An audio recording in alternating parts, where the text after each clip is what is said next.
Bonsoir à tous, bonsoir à tous ceux qui nous écoutent. On a le plaisir d'accueillir pour cette quatrième échange collectif citoyen pour la démocratie réelle de CDR, Yves Castera, qui est on va pas se le cacher, c'est un copain, voilà, c'est un copain de la FAGJ, qui a la bonne idée, l'excellente idée, il va nous expliquer pourquoi, de poser sa candidature aux élections législatives, donc post-présidentielles de 2022.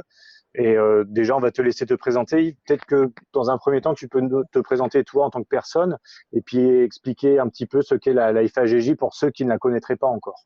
Oui, bonsoir. Bien, moi, c'est Yves Castera. Donc, je suis artisan. Je suis dans le 65, dans les Hautes-Pyrénées, à Tarbes, enfin, un petit village là à côté de Tarbes. Et voilà, je suis papa de 2 enfants et voilà, je suis artisan et dans le mouvement des Gilets jaunes, effectivement, depuis 3 ans, depuis le début. Euh, je suis adhérent à l'association Éveil Citoyen, qui est adhérente à l'association, enfin à la fédération d'associations de Gilets jaunes. Mais ma candidature au niveau des législatives est complètement séparée de tout ça. C'est quelque chose de nouveau qui ne doit pas être rapproché ni à la FAGJ ni au mouvement des Gilets jaunes, puisque c'est quelque chose qui est issu d'eux, mais qui ne représente pas ni la FAGJ ni le mouvement des Gilets jaunes. Voilà. Et cette candidature, elle est portée par moi-même, mais aussi par Marie, qui est suppléante, qui ne peut pas être là ce soir. Donc voilà. D'accord, bah, merci. Bon, on salue Marie, évidemment. On aura peut-être l'occasion de se recroiser avec elle. Alors, pourquoi, en gros, la démarche? Alors, tu dis que ça n'engage pas la FAGJ, mais c'est issu d'eux. Alors, est-ce que tu peux nous expliquer comment on fait quelle est la ligne jaune, si je peux dire, entre le travail que tu as fourni, que vous avez fourni en collectif de la FAGJ et ta candidature à venir? Alors, c'est simple. Enfin, c'est simple. C'est pas si simple que ça, justement. Mais c'est pour ça on va le rendre simple. Le mouvement des Gilets jaunes, c'est un mouvement social. C'est pas un mouvement politique. Ce mouvement social est alimenté par beaucoup de courants. On l'a bien vu, hein, dans les Gilets jaunes, il y a beaucoup de courants. Donc, de ce mouvement social est issu des mouvements politiques, des aspirations politiques, des propositions politiques, etc. Donc, effectivement, mon parcours pendant ces 3 ans au sein du mouvement des Gilets jaunes fait partie de mon cursus militant, mais qui n'a pas démarré il y a 3 ans. Hein. Je suis depuis l'âge environ de 14-15 ans. Je suis militant dans plusieurs associations, dans plusieurs organisations, et ça m'a amené progressivement à présenter cette candidature. Donc, cette candidature n'est pas le fruit du mouvement, pas le fruit de ma participation exclusivement au mouvement des Gilets jaunes, c'est le fruit de tout un militantisme, de toute une vie citoyenne, y compris avec Marie, voilà, qui nous amène à poser cette candidature-là. Alors effectivement, le mouvement des Gilets jaunes est un point important, mais je me refuse à l'idée de porter le mouvement des Gilets jaunes à travers cette candidature, parce que c'est juste pas possible. Et ce serait d'une incohérence terrible. Oui, donc on comprend bien que, à la limite, le mouvement des Gilets jaunes, toi, en tant que militant qui militait déjà avant ce mouvement social qu'on a connu depuis 2018, il a permis de t'exprimer un petit peu plus. Mais voilà, alors c'est intéressant parce que finalement, ta vie militante, enfin ton parcours passe par les Gilets jaunes, mais finalement, n'y a pas commencé et a priori n'y finira pas. Ah oui, bien sûr. Oui, oui, non. Bon, moi, je suis dans d'autres organismes entre guillemets, dans d'autres associations, collectifs d'humains qui portent ces valeurs-là. Alors, le mouvement des Gilets jaunes, effectivement, moi, j'ai avec toute l'équipe, y compris avec la FAGJ, y compris avec la coordination nationale, on est nombreux à porter des valeurs communes humanistes. Ces valeurs communes humanistes, eh bien, c'est ce que je vais extraire du mouvement des Gilets jaunes pour porter cette candidature. Mais il est évident, on l'a bien vu, il est évident que d'autres personnes, d'autres femmes et hommes issus du mouvement des Gilets jaunes vont porter d'autres valeurs vers lesquelles je ne voudrais pas aller. Donc voilà, c'est pour ça que je dis que avec Marie, nous disons très clairement que notre candidature est issue du mouvement des Gilets jaunes, mais est issue surtout d'une vie citoyenne qui n'a pas démarré au mouvement, qui n'a pas démarré le 17 novembre de 2018. Ça a démarré beaucoup plus en amont. Alors, concernant concrètement ta candidature avec Marie donc aux législatives, qu'est-ce que vous pensez pouvoir apporter en fait? Qu'est-ce que vous allez dire vraiment aux citoyens? Quelle stratégie vous allez avoir pendant votre campagne? Comment vous allez procéder en fait? Alors, le comment on va procéder est inspiré du pourquoi on se présente aux législatives. Si tu es d'accord, Béranger. C'est-à-dire, en fait, en réalité, c'est que pendant ces 3 années, et pendant toute cette vie citoyenne, mais pendant ces 3 années aussi, on a porté des valeurs et on a essayé aussi d'être en cohérence, c'est d'être en cohérence aussi avec tous ces mouvements sociaux, mais surtout avec cette partie invisible de la population qui n'a toujours pas son mot à dire au niveau des institutions et qui vaut pas loin de zéro sur un plan politique. On se rend compte qu'aujourd'hui, le paysage politique aujourd'hui dans lequel il est, sans vouloir le juger, mais de fait, se résume à 66% d'abstention pendant les élections. Donc, notre candidature, elle a un peu comme objectif, de faire en sorte de rendre visibles les invisibles de la République, les rendre visibles aussi en les faisant revenir aux urnes. Pour nous, c'est très important. Donc, évidemment, on travaille sur la prise en compte du vote blanc impactant sur tous les scrutins, mais on travaille aussi, si tu veux, au niveau des personnes qui ne comptent plus, qui ne sont pas consultées, qui ne sont pas intéressées par la vie publique et pourtant qui subissent toutes les décisions d'un gouvernement. Donc, notre candidature aujourd'hui, c'est in fine d'essayer de faire rentrer à l'Assemblée nationale, à travers notre candidature, toutes ces personnes qui ne comptent plus et pourtant qui représentent une grosse partie de la population. Et ces personnes, effectivement, ces personnes, aujourd'hui, elles ont des choses à dire, elles ont des choses à proposer. Et à travers cette candidature, pour revenir donc à ta question, à travers cette candidature, eh bien, on va se baser sur le quadriptyque infernal. Infernal, pourquoi? Parce qu'on n'est toujours pas entendu, on n'est toujours pas écouté au niveau du gouvernement et des institutions. Ce quadriptyque, c'est quoi? C'est la justice fiscale, climatique, sociale et démocratique. Voilà. Donc, on organise une profession de foi. Et c'est sur cette profession de foi, on part sur ce quadriptyque et on développe le quadriptyque avec les préoccupations territoriales, mais aussi des préoccupations nationales.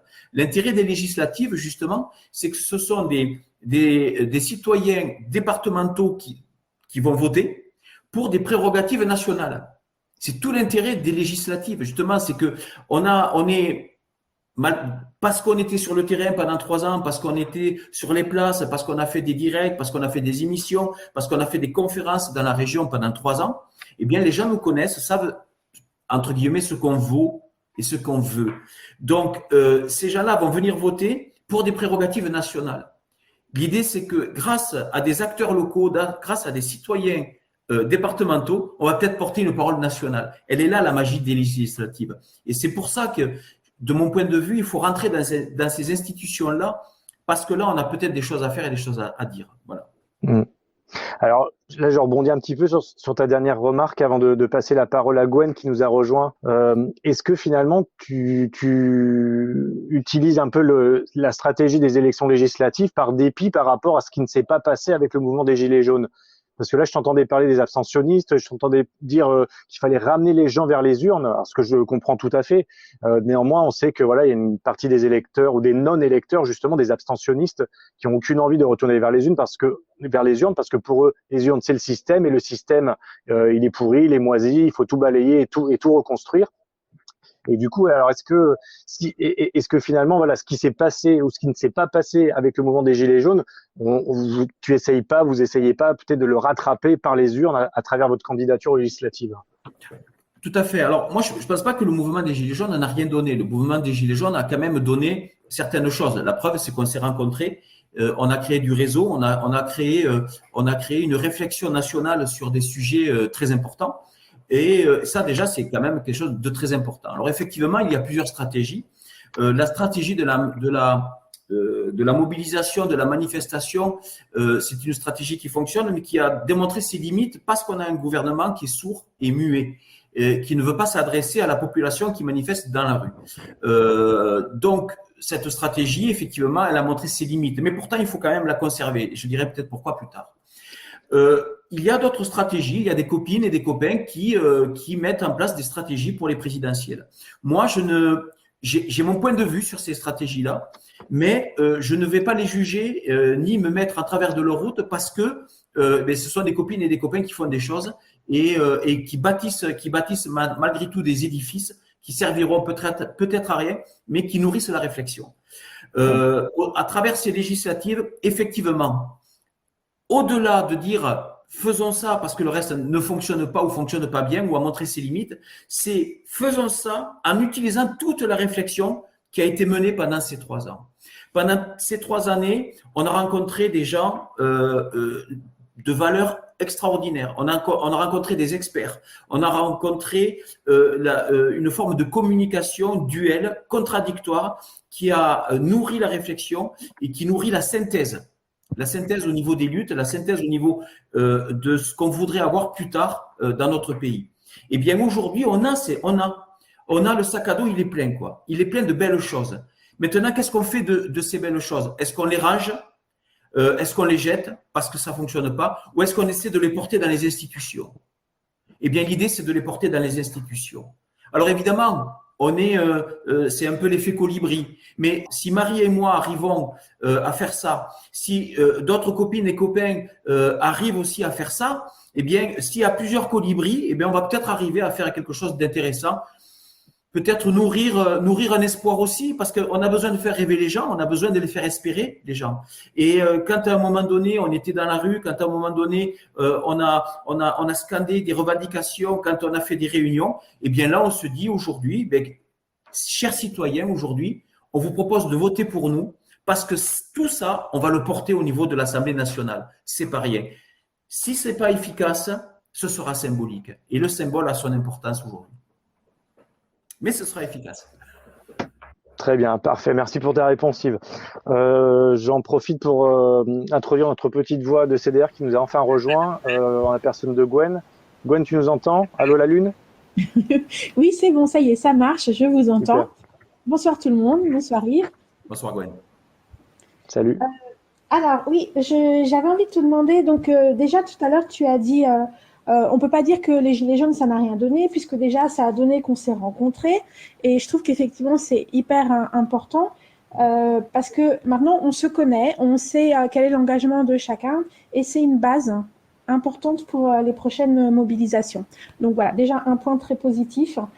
Et j'avais envie de te demander par rapport à… Donc Béranger rappelait qu'effectivement, parmi les Gilets jaunes, il y a un fort rejet des élections, entre autres. Et du coup, quelles sont les réactions que tu as pu mesurer, toi, dans ton entourage proche, là où tu vas te présenter, parmi les Gilets jaunes et aussi parmi les autres personnes? Est-ce que c'est plutôt positif, négatif, mitigé, etc.?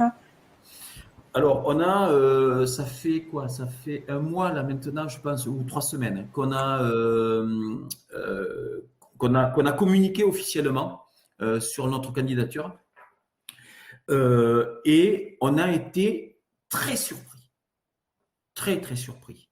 On a reçu des messages de soutien, on a reçu des messages d'encouragement.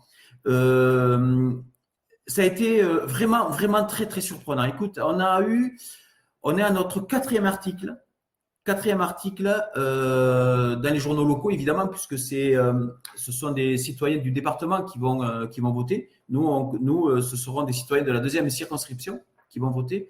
Et effectivement, on a reçu un accueil au mieux chaleureux, au pire, rien. Mais on n'a pas reçu d'insultes ni d'invectives. Je pense que ça tombe au bon moment, Gwen. Je crois que il y a quelque temps, on aurait fait ça, ça se serait très mal passé. Après, localement, ils nous connaissent. Ils savent comment on fonctionne. Moi, je fais des directs sur le marché de Tarbes quasiment toutes les semaines. Donc, notre parole, elle est connue, elle sait comment on fonctionne. Ils savent comment on fonctionne. Donc, la surprise de se présenter aux élections, elle est là. Mais ils nous connaissent, ils ne sont pas surpris de nous voir. Réellement, ils ne sont pas surpris de nous voir. Alors, effectivement, derrière ta question, il y a la réflexion sous-jacente qui serait de dire oui, mais certains peuvent vous reprocher de nourrir ce système. Ce système est pourri, il est lamentable, ce système est un asservissement pour la population. Et là, vous allez rentrer nourrir ce système-là. Oui, on va le nourrir. Je confirme, on va nourrir ce système, mais avec notre nourriture. Ça veut dire que dans leur assiette, on va y mettre notre nourriture. Et ils la mangeront peut-être pas parce qu'elle sera indigeste pour eux. Alors oui, on va nourrir le système, mais de notre nourriture, pas la leur. C'est toute la différence. C'est que nous, on va distiller notre façon de vouloir faire de la démocratie, parce qu'aujourd'hui, la démocratie a quitté notre territoire, et nous, on a des propositions, on a des réflexions. Pendant 3 années, nous avons, mais comme vous, de votre côté, comme beaucoup de groupes historiques du mouvement, nous avons été le laboratoire de la démocratie. Parce que nous avons généré de la démocratie dans nos groupes. Eh bien ça, on va le mettre dans notre région, on va le mettre dans notre département, on va le proposer nationalement parce qu'on a des solutions. Elle va être là, notre nourriture. Et justement, pour revenir un tout petit peu sur les Gilets jaunes, est-ce que est-ce que tu es surpris, déçu? Enfin, quel est ton sentiment par rapport au fait que les Gilets jaunes n'arrivent pas? Alors, c'était dans l'ADN du mouvement qu'il n'y ait pas de représentants, qu'il n'y ait pas de coordination, qu'on refuse toute forme de prise de pouvoir sur le mouvement. Mais quel est ton ressenti par rapport au fait que 3 ans après, alors tu as parlé tout à l'heure de ce qu'on avait dans le sac à dos, avec tous les réseaux, toutes les expériences démocratiques qui ont été mises en œuvre depuis 3 ans. Mais est-ce qu'il reste en toi une part qui s'interroge sur ce que le mouvement politiquement pourrait donner et pourquoi éventuellement il n'y a pas une réflexion au niveau national sur des candidats? Très bonne idée, je le répète, sur des candidats aux législatives issus éventuellement du mouvement des Gilets jaunes. Comment tu vois ça? Moi, je crois que j'ai beaucoup réfléchi à cette question-là. J'ai lu, j'ai réfléchi à cette question-là. Il ne pourra jamais y avoir un candidat unique Gilets jaunes. C'est juste pas possible. C'est l'évidence. C'est ce que je disais un petit peu au départ. Le mouvement des Gilets jaunes est un mouvement social sur la question du pouvoir d'achat. Chacun a sa réponse sur le pouvoir d'achat. Chacun a sa réponse. Il y en a, on va retrouver du pouvoir d'achat par l'exclusion de personnes indésirables qui mangent dans notre gamelle. Chose complètement aberrante, mais il y a des Gilets jaunes qui parlent comme ça. Moi, je dis, il faut inclure tout le monde. Et c'est pas parce que tout le monde vient sur notre territoire, en France ou ailleurs, qu'on va moins bien vivre. Par contre, si on rapatrie l'évasion fiscale, si on arrête d'être soumis à la dictature de la dette, eh bien là, on va retrouver du pouvoir d'achat. Si on fait en sorte que les services publics peuvent être redynamisés, revalorisés, si on fait en sorte qu'on arrête de fermer des lits d'hôpitaux et de dire que c'est une crise sanitaire qui asphyxie l'hôpital public, non, c'est le fait de fermer des lits qui fait que l'hôpital public est asphyxié. Le collectif avec lequel je travaille sur la candidature est sur ce credo-là. Ça veut dire que moi, en tant que candidat, issu du mouvement des Gilets jaunes, je suis persuadé que d'autres candidats issus du mouvement des Gilets jaunes n'auront pas la même analyse de la situation partant du même constat du pouvoir d'achat. Donc, le mouvement des Gilets jaunes n'est pas un mouvement politique, c'est un mouvement social. Et de ce mouvement social va naître des courants. Mais c'est très bien. C'est très bien. Parce que moi, je vais porter des valeurs. À travers cette candidature, je vais porter des valeurs. Je vais être confronté à des valeurs que d'autres personnes vont porter issues du mouvement. C'est pour ça que je dis qu'il faut se détacher du mouvement des Gilets jaunes à travers cette candidature, parce que sinon on va être amalgamé à d'autres personnes qui nous correspondent absolument pas, qui sont même à l'opposé de notre démarche. Donc, on peut dire que nous avons alimenté notre culture et notre réflexion avec le mouvement des Gilets jaunes, mais que notre candidature n'est pas une candidature du mouvement des Gilets jaunes.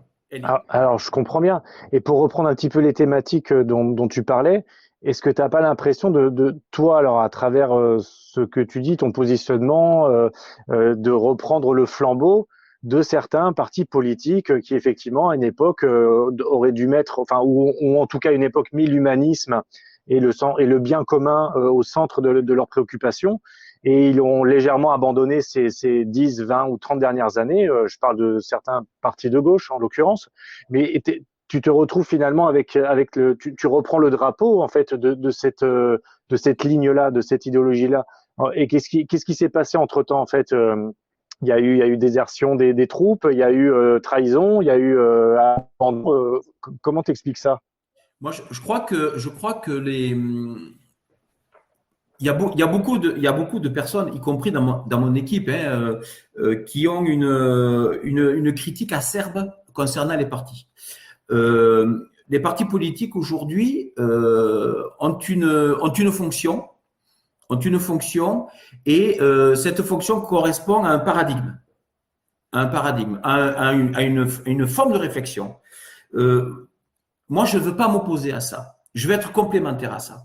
La seule chose que je peux dire aujourd'hui, effectivement, il y a des partis historiques qui veulent porter des valeurs humanistes.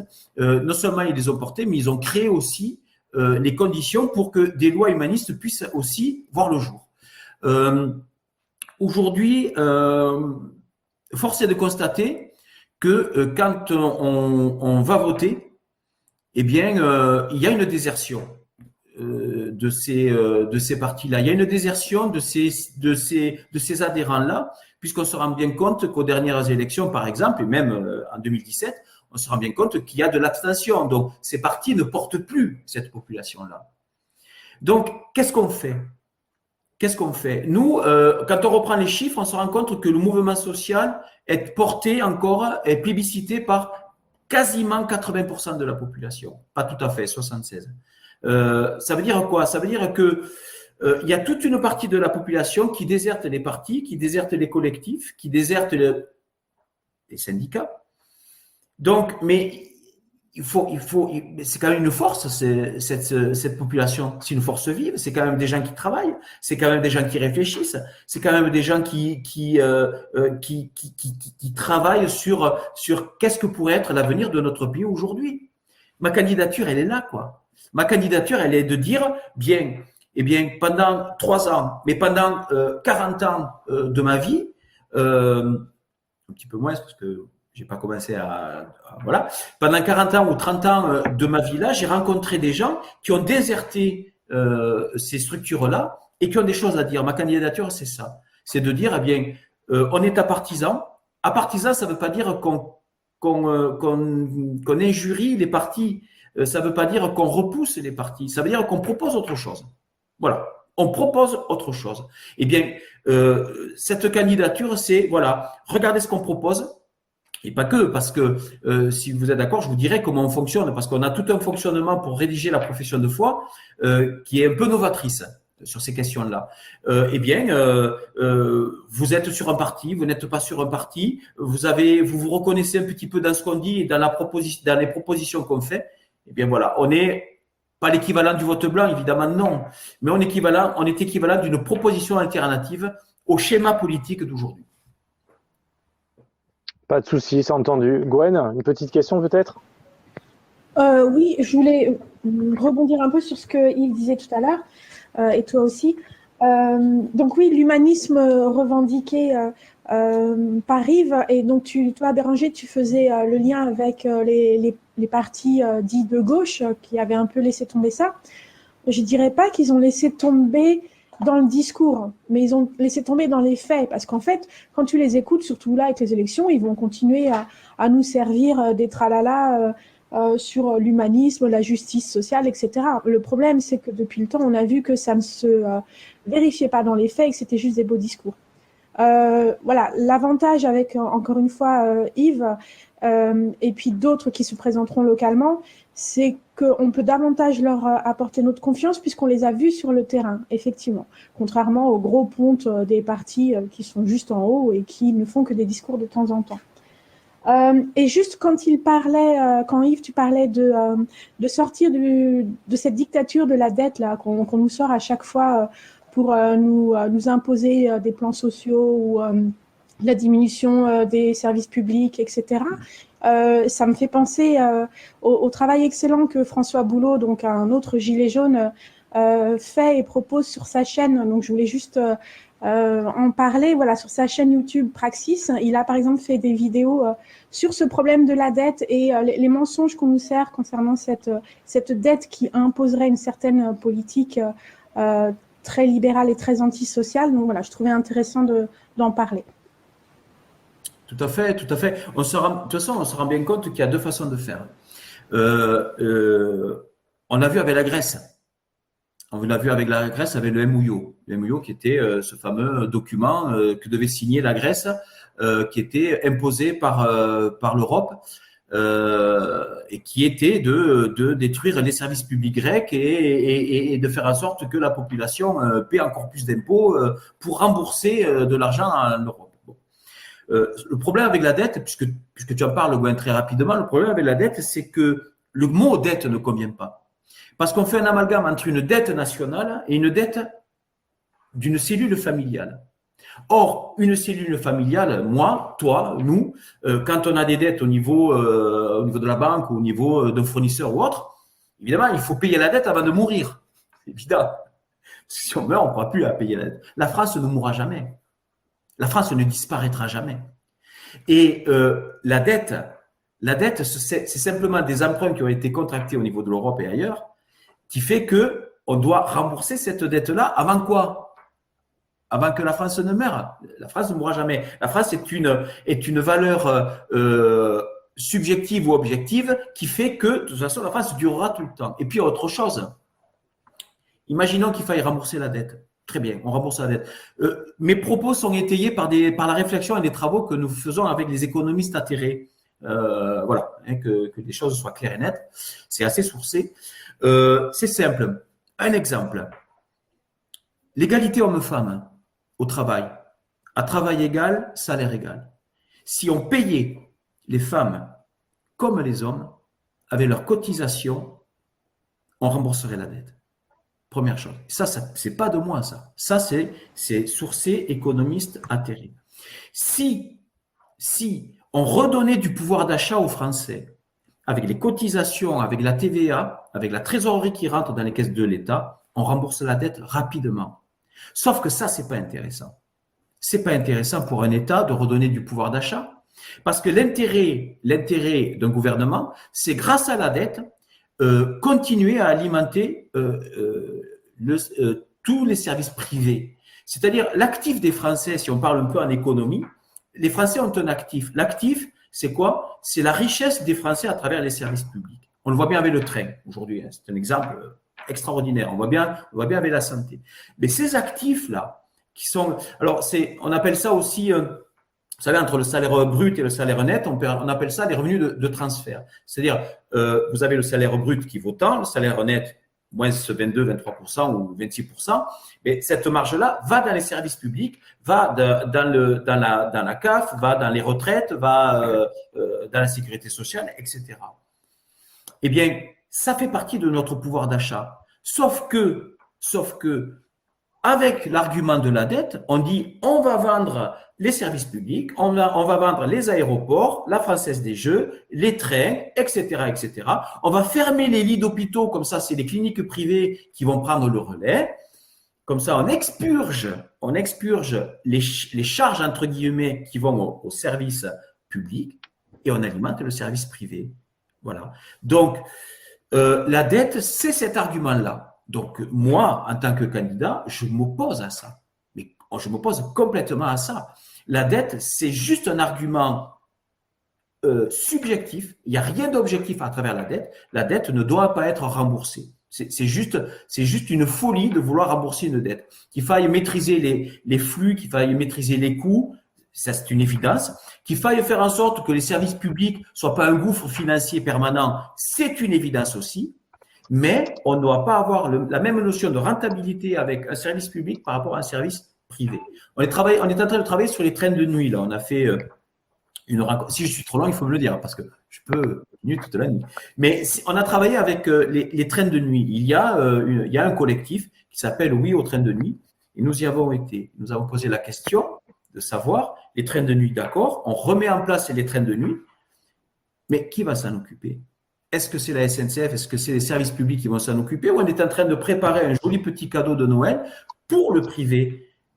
La ligne Lyon-Paris, elle est déjà soumise à la concurrence par une entreprise italienne. Donc, est-ce que c'est ça l'idée qu'on veut? Est-ce que c'est ça qu'on veut porter? Eh bien, moi, en tant que candidat, il est évident que non. Il faut redonner toute sa puissance au service public, mais pas uniquement. C'est pas de l'idéologie. C'est pas de dire on va faire du public pour faire du public parce qu'il est bon ton de dire qu'on va faire du public. Non, il faut redonner toute sa force au service public parce que c'est notre pouvoir d'achat. Moi, quand je vais aller me faire soigner, que je vais à l'hôpital, je sors ma carte vitale et je ne paye pas. Je paye par mes revenus de transfert, par la différence entre le brut et le net. Quand je vais sur la route et quand il fait nuit et qu'il y a les candélabres qui éclairent la route, ce sont les services publics. Ce sont les revenus de transfert. C'est notre pouvoir d'achat. Quand je vais à l'école et que les enseignants sont payés par le gouvernement, par l'État, c'est par mes cotisations, c'est par mon pouvoir d'achat. Ça, il faut que ça reste dans notre actif. Il faut que ça reste dans les services publics. Donc, il va falloir se battre là-dessus. D'accord. Ouais, c'est entendu. Alors, en fait, est-ce que ça, c'est un bon exemple parce que c'est une porte d'entrée finalement pour une élection. Alors, tu disais une élection dont les citoyens qui habitent dans des départements votent, enfin que les citoyens votent dans des départements, mais pour des représentants à échelle nationale. Et là, tu as une porte d'entrée formidable pour mener une campagne. Donc, c'est une stratégie qui a l'air intéressante. Donc, tu es obligé de partir un petit peu des problèmes locaux. Et à travers l'exemple que tu viens de nous citer, pardon, tu mets en cause tout ce qui a été fait, la remise en cause des services publics ces dernières années par à peu près tous les gouvernements. Il faut bien le dire. Il me semble que les gouvernements qui ont pu se privatiser à une époque étaient ceux de gauche, à une époque de la gauche dite plurielle. Mais bon, on y reviendra peut-être. Mais donc ça, c'est des stratégies que tu vas utiliser toi dans ta campagne. Et est-ce que ça parle suffisamment aux électeurs quand même pour faire la différence et espérer pouvoir faire un score intéressant? Alors, c'est toute la difficulté.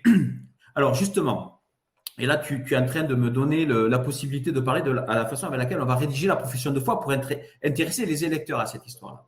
Donc, avec l'équipe de campagne, on a travaillé sur trois phases. La première phase va démarrer le 1er janvier 2022. On va envoyer un courrier à tous les collectifs et associations. Donc, c'est les collectifs sur les métiers du lien, c'est les assistances maternelles et les assistances à domicile. On va envoyer aussi à des collectifs, y compris des chasseurs, parce qu'il y a un problème en ce moment de dualité, parce qu'on est dans le monde rural aussi. Il faut quand même prendre en compte que il n'y a pas que Paris qui compte, il n'y a pas que les grandes villes, il y a aussi le monde rural. On va travailler au niveau des collectifs des soignants, des collectifs écologiques, etc. Et pas que, tous ces collectifs-là.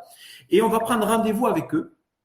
Et on va discuter avec eux pour connaître leurs besoins, pour connaître leurs impératifs et leurs urgences, de façon à abonder cette profession de foi.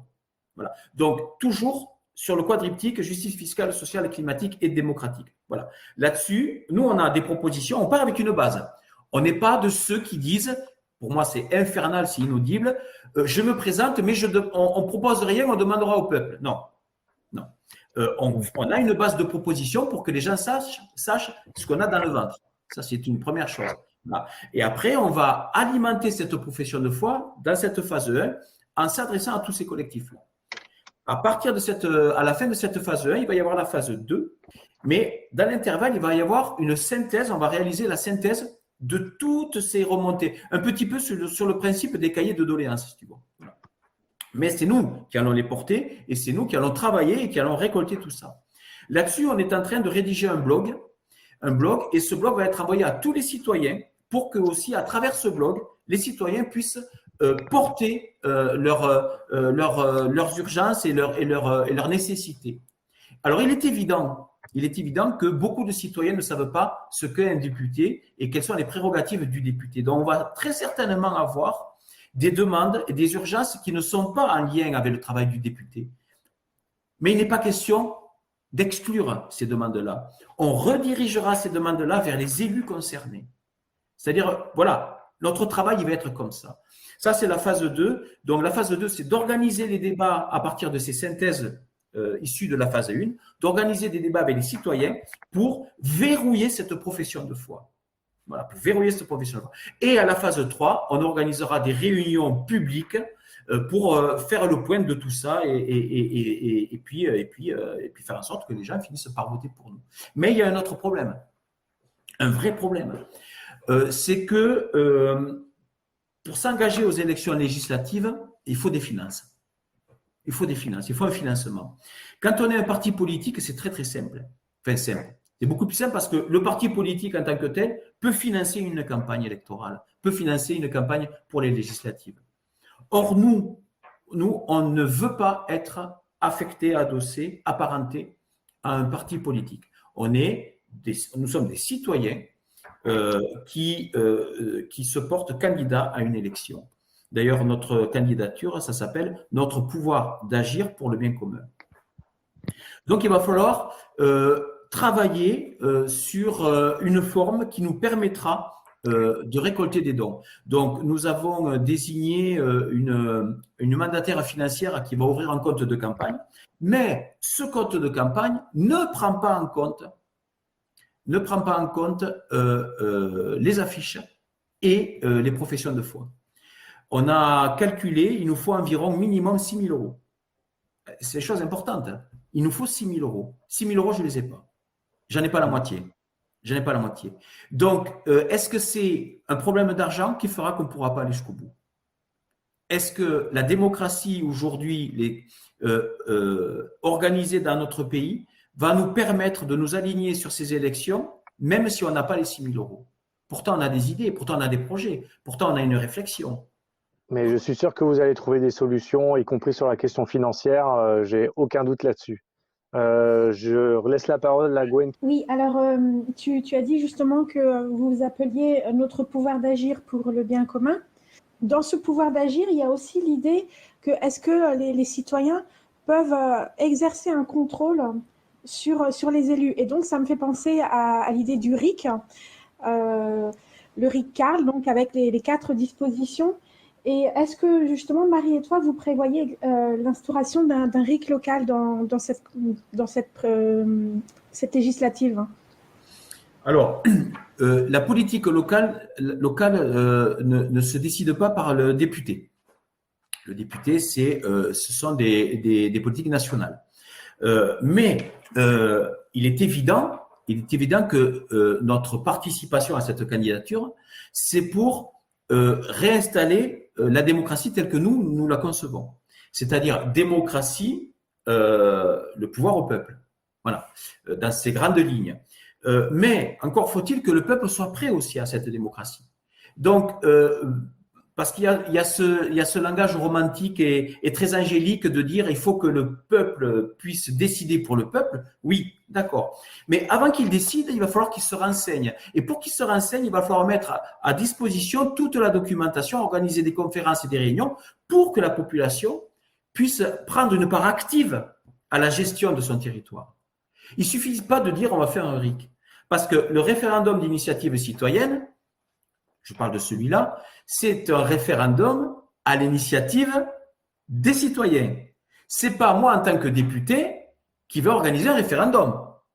Par contre, il va falloir que je crée les conditions pour que les citoyens puissent avoir accès à toute la documentation. Parce que le premier problème de la démocratie en France, c'est que quand on veut accéder à de la documentation, quand on veut accéder à des lois qui se discutent, etc., c'est inaudible, c'est impossible, c'est indigeste. Donc, la première chose qu'il va falloir faire, c'est mettre en accès libre, porter à la connaissance des citoyens tout ce qui concerne leur vie en termes de loi, en termes de projet de loi, pour qu'ils puissent intervenir après derrière. C'est comment vous dire, moi j'ai toujours entendu dire qu'il fallait, vous savez, il y a cette belle histoire qui dit que on donne pas à manger à quelqu'un, on l'apprend à pêcher, quoi. Donc on l'apprend à pêcher pour qu'il puisse être autonome pour se fournir sa nourriture. Eh bien, pour moi, l'idée de la démocratie, c'est rendre une population autonome pour qu'elle puisse décider d'elle-même. Mais pour ça, pour qu'elle soit autonome, il faut qu'elle sache aller à l'information. Et pour qu'elle sache aller à l'information, il faut que l'information soit disponible. Aujourd'hui, l'information n'est pas disponible. C'est d'autant plus ambitieux que la démocratie, quelquefois locale, elle existe aussi. Mais si tu essayes à travers ta candidature, et je l'espère, ton élection, si tu espères, si vous espérez euh, appliquer ou en tout cas généraliser, mettre un coup de booster sur cette approche-là, de pratiquer plus la démocratie à échelle locale, utiliser la charte par exemple dont tu viens de nous parler à l'instant, ça serait assez formidable. Moi, j'aurais une dernière question sur l'Assemblée des assemblées, les ADA. La prochaine ADA a lieu en Belgique. Alors, on a eu la date et le lieu il y a quelques jours. Et néanmoins, on a vu que les ADA précédentes, il y avait quand même des carences et des lacunes, et on t'y a même entendu pousser un coup de gueule. Alors, sans forcément que tu reviennes sur ton coup de gueule, encore que tu fais ce que tu veux, si tu veux nous en parler, qu'est-ce que tu as reproché ou pourquoi l'Assemblée des assemblées n'a pas porté peut-être les fruits, ou en tout cas on est à ses prémices pour une vraie révolution, une vraie émancipation démocratique. Qu'est-ce qui manque aux ADA pour vraiment avancer dans ce pays? Bon, là, on sort du cadre des législatives, mais ça me va. Je pense que les organisateurs de l'ADA ont fait un super travail. Et je pense que les problèmes qu'ils rencontrent, c'est les problèmes qu'on rencontre tous, c'est qu'on n'est pas des professionnels de tout ça. Derrière tout ça, on a des métiers. Moi, je suis artisan. Marie est assistante maternelle.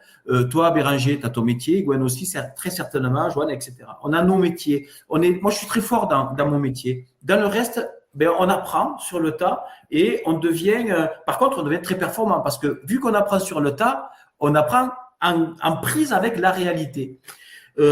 Pour revenir à l'ADA, c'est l'Assemblée des assemblées, c'était la 6e à laquelle j'ai participé physiquement parce qu'on a participé à toutes à travers nos collectifs.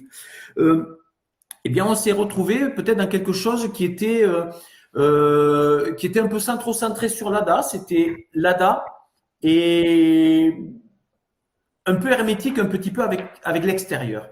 On l'a dit, bon, j'ai poussé un coup de gueule là-dessus, on a été entendu puisqu'il modifie un petit peu l'ADA.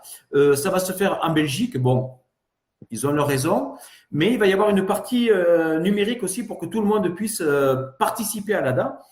Et j'ai appris que l'ADA allait être décisionnaire aussi en fonction des travaux qui seront réalisés.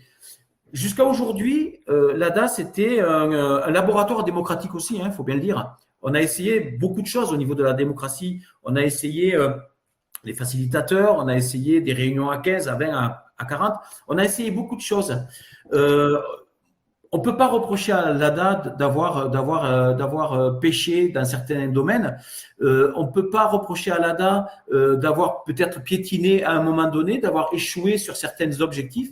Parce que l'ADA a été justement, et là je trouve que leur proposition, moi, me convient très très bien. L'ADA a été jusqu'aujourd'hui un laboratoire de réflexion, un laboratoire où les gens au moins se sont rencontrés, ont réseauté entre eux, et bien là elle évolue vers autre chose, et ça c'est très très bien. Tu expliques à un moment, ou voire assez régulièrement, le mouvement des Gilets jaunes, il est comme ça, était vampirisé par des personnalités un petit peu comment dire, hétéroclites, et qui venaient pas forcément des mouvements sociaux. Je pense à certains comiques, je pense à certains avocats, je pense à certains chanteurs aux cheveux longs. Enfin, comment on se retrouve avec des gens pareils sur lesquels les lumières des médias mainstream se focalisent? Et puis en gros, c'est très facile de faire passer pour des guignols tous les gens qui sont dans les mouvements sociaux quand on a de telles têtes de gondole entre guillemets. Bon, je crois qu'on est dans le fonctionnement humain, quoi. L'humain, c'est pas automatiquement la vertu, c'est aussi une forme de perversion. Il faut se rendre compte. On l'a bien vu, tu le dis. Quand il y a un mouvement social aussi important qu'a été ce mouvement-là, et puis bien d'autres, et puis il y en aura d'autres là, il y a toujours des personnes qui peut-être partent d'un bon sentiment à un moment donné, mais qui fonctionnent tellement sans trop centrer sur elles-mêmes. On le voit très bien hein, quand il y a des personnes sur une scène et qui sont toutes seules et tout le monde les regarde pendant 1h30 et ça toute leur vie. C'est très compliqué d'avoir un schéma inverse, de faire en sorte que non, on ne va pas vous regarder, c'est vous qui allez nous regarder. Ça, ils n'ont pas compris.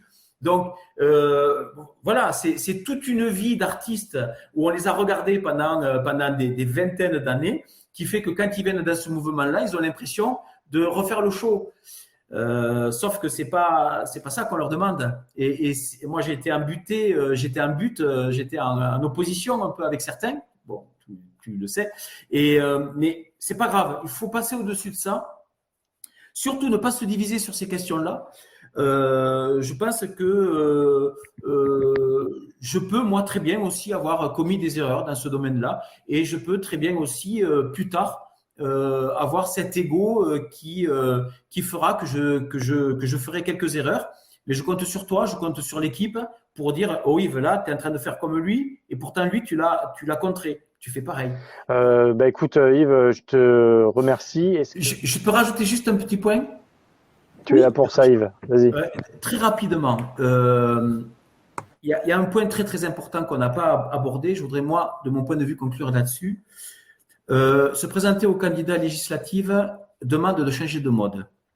Quand on était dans des QG, dans des ronds-points, dans des rassemblements, il y avait une horizontalité telle que, eh bien, on a essayé de faire en sorte que tout le monde puisse avoir le même rôle, que tout le monde puisse toucher au même rôle. Et c'est ce qui a été très formateur pour beaucoup. Aujourd'hui, l'équipe avec laquelle j'évolue depuis 3 ans subit un séisme terrible. Il faut porter une personne. Il n'y a qu'elle qu'on va voir. Et eux, ils seront derrière dans l'ombre. C'est très compliqué. Et pour moi, c'est très compliqué aussi, quoi. Ça veut dire que on passe d'une horizontalité à une verticalité d'image. Mais faut pas croire à ça. Pour moi, c'est très compliqué. Pour moi, c'est très compliqué de me mettre en avant. Je l'ai pas fait pendant 3 ans. Chaque fois que je faisais des lives, je montrais les autres. J'ai une équipe. Ouais, je commence à dériver. Il y a une équipe avec moi qui est d'une efficacité redoutable, d'une attention, d'une tendresse extraordinaire et qui accepte beaucoup plus de choses que moi, qui accepte d'être derrière. Alors qu'ils étaient devant tout le temps, quoi. Ils acceptent qu'on parle plus d'eux, qu'on parle que de moi. Ils acceptent que les idées que je vais porter, des gens vont dire punaise, qu'est-ce qu'il est fort Yves. Mais non, c'est pas Yves qui est fort. C'est toute cette réflexion qui a été portée par cette équipe-là. Ça, c'est très compliqué et ça, il faut l'entendre. Voilà.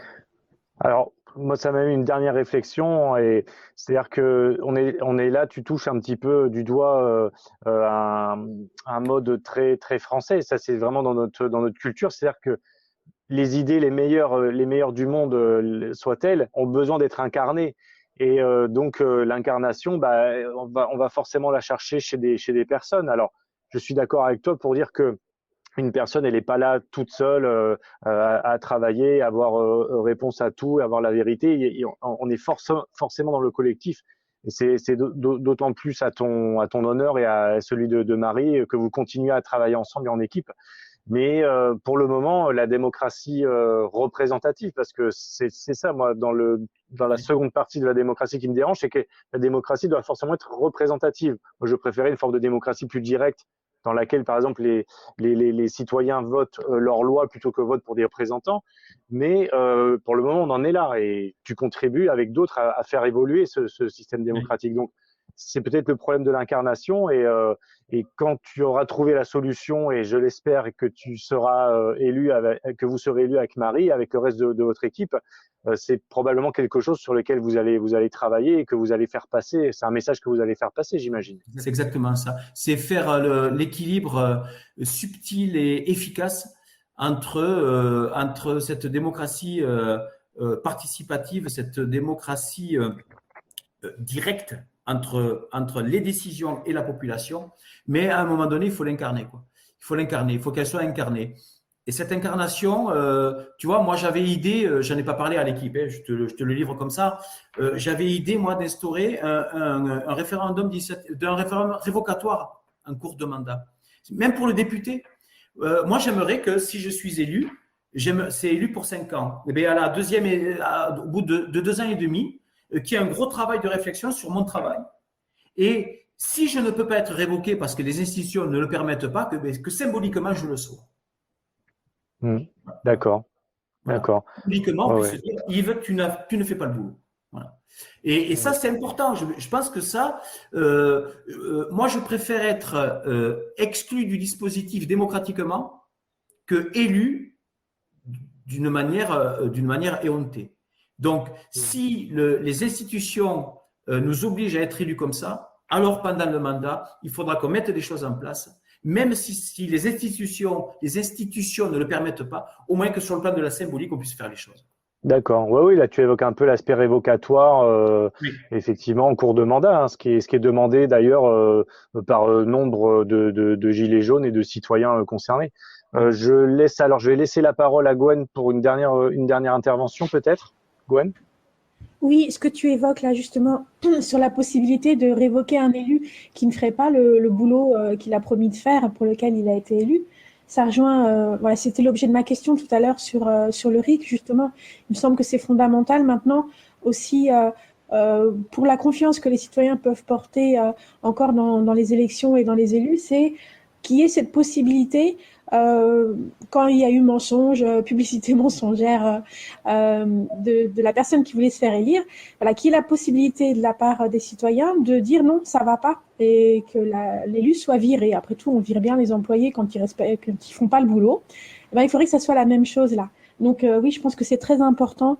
Et puis, c'est pas que symbolique finalement. L'élu, il peut démissionner si, par exemple, le résultat du référendum montre, même si voilà, c'est pas prévu pour l'instant par les institutions, comme tu l'as dit, mais si le résultat de ce référendum symbolique montrerait qu'effectivement il y a une rupture de confiance et que ça n'a pas été fait comme c'était prévu. Alors, mais ça implique quand même beaucoup de choses, hein, ça. C'est pas rien. On ne peut pas demander à des citoyens de se prononcer sur un mandat ou en cours d'un mandat si on n'apporte pas, encore une fois, la connaissance et les tenants et les aboutissants aux citoyens du mandat. C'est pour ça que je disais tout à l'heure ce que tu disais, Béranger, sur la mobilisation.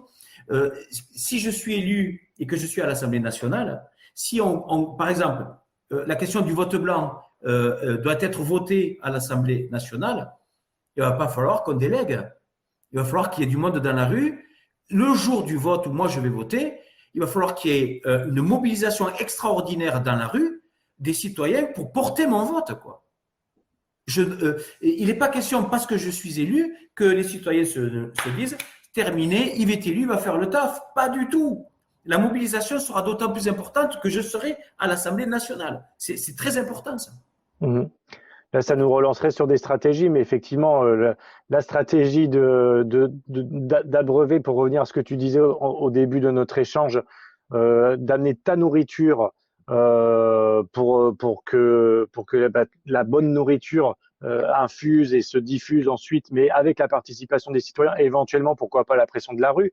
Moi, je pense qu'il ne faut pas exclure les deux stratégies et on est suffisamment intelligent pour mener les deux dans les mouvements sociaux et dans le mouvement qui est issu de novembre 2018. Mais ça nous amènerait à une autre conversation qui serait peut-être un peu trop longue. On peut se faire un épisode 2 avec plaisir, Yves. Sans problème, sans problème. Voilà. Et du coup, je te remercie pour ta participation ce soir. On mettra le lien de ta page, de la page de ton équipe qui s'appelle Notre pouvoir d'agir pour le bien commun. On le mettra dans le descriptif ou dans les commentaires. On te remercie encore. Je remercie moi aussi l'équipe qui est derrière parce que comme toi, sans eux, je ne serais rien. Voilà. Et je te laisse le mot de la fin et je te dis à très bientôt. Bien, écoutez, merci. Non, merci beaucoup. Je pense que votre travail, c'est ça, c'est aussi ça, c'est de porter la parole citoyenne un petit peu et que cette parole citoyenne, toute cette réflexion puisse rentrer dans les institutions, planter des drapeaux, faire fissurer le système. Voilà. Essayons tous ensemble de porter ça avec ces mêmes valeurs humanistes qu'on veut porter dans les institutions. Voilà. Merci beaucoup Yves, merci. Merci à vous deux, merci à vous deux. Et merci à Léo. Merci. Ouais.